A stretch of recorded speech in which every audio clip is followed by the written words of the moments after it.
വണ്ടി ഇവിടെ കിടക്കട്ടെ. ഇവിടുന്ന് ഞാൻ നടന്നു വെക്കണം. നീ ഇതിനകത്ത് തന്നെ ഇരിക്കണം. ഓപ്പറേഷൻ സക്സസ് ആയാൽ ഞാൻ ഓടി എത്തിക്കോളാം. സൂക്ഷിച്ചു വേണം. ഇത്രയൊക്കെ നമ്മൾ എത്തിയില്ലടി. ഇന്ന് കാർത്തിക് അല്ലെങ്കിൽ ലക്ഷ്മി, അല്ലെങ്കിൽ രണ്ടുപേരും ഒന്നിച്ച്. അത് നീ കുറിച്ചിട്ടോ.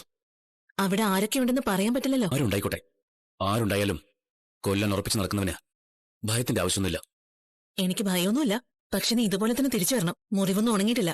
അതുകൊണ്ടാ 2 ദിവസം കഴിയട്ടെ എന്ന് പറഞ്ഞത്. നീ എന്താ ഈ പറയുന്നേ? നാളെ അവളുടെ നിശ്ചയോ? വിവാഹമൊന്നും അല്ലല്ലോടാ. നിശ്ചയത്തിന് തന്നെ പ്രതീക്ഷ തീരണം. കറണ്ട് പോയാല് ഇവിടെ ഇൻവേർട്ടർ ഉണ്ടല്ലോ. ഇൻവേർട്ടർ ഉണ്ടെങ്കിൽ പിന്നെ ലൈറ്റ് വരണ്ടേ? വന്നിട്ടില്ല. എന്തൊക്കെയോ ശബ്ദം കേൾക്കുന്ന പോലെ തോന്നി. ഞാൻ ആദ്യം വിചാരിച്ചു മറ്റേ ഇടിയോ മറ്റോ ആയിരിക്കുന്നു. എന്തോ കുഴപ്പമുണ്ടോ അവിടെ? ആയിരിക്കും പ്രകാശ് ചേട്ടാ.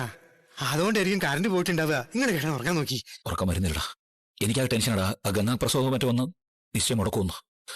ഓനെ കുറിച്ചിട്ടൊന്നും അധികം ചിന്തിക്കേണ്ടാന്ന്. അങ്ങനെ ചിന്തിക്കുമ്പോഴാ പ്രശ്നം.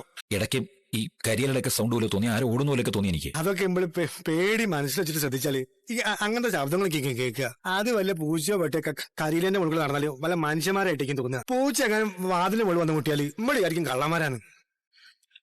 നീ കിടന്നോ, ഞാൻ കുറച്ചു നേരം കൂടെ കഴിഞ്ഞിട്ട് കിടക്കാം. ശരി, ഞാൻ കിടക്കട്ടെ. എന്തോ ഒരു സൗണ്ട് കേട്ടടാ. ആരോ ഒന്ന് കഥ തുറക്കുന്ന ഒരു സൗണ്ട്. ഒന്നടിച്ചേ.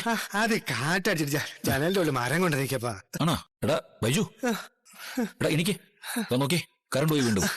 ചിലപ്പോ കറണ്ട് വന്നപ്പോ ഇൻവേർട്ടർ ഓഫ് ആയിരിക്കും. എടാ ഇൻവേർട്ടർ അങ്ങനെ ഓഫ് ആവോ? എന്തോ കുഴപ്പമുണ്ടാ.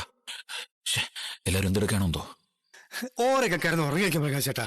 എടാ ബൈജു, ചെറിയ എന്തൊരു സൗണ്ട് കേട്ടടാ. ആരോ കഥകിൽ മുട്ടുന്ന പോലെ, കഥവ് തുറക്കുന്ന പോലെയൊക്കെ. ഇന്നപ്പോ നിങ്ങൾ പുറത്തേക്ക് ഇറങ്ങി നോക്കി. ഞാൻ പിന്നാലെ വരാം. വെറുതെ പേടി ഉള്ളിൽ വെച്ച് കിടക്കാൻ നിൽക്കണ്ട. ഞാൻ ഒന്ന് പോയി നോക്കിട്ട് വരാം. നിങ്ങൾ നടന്നോളി, ഞാൻ വരാം. നീ വരണ്ട, നീ കിടന്നോ.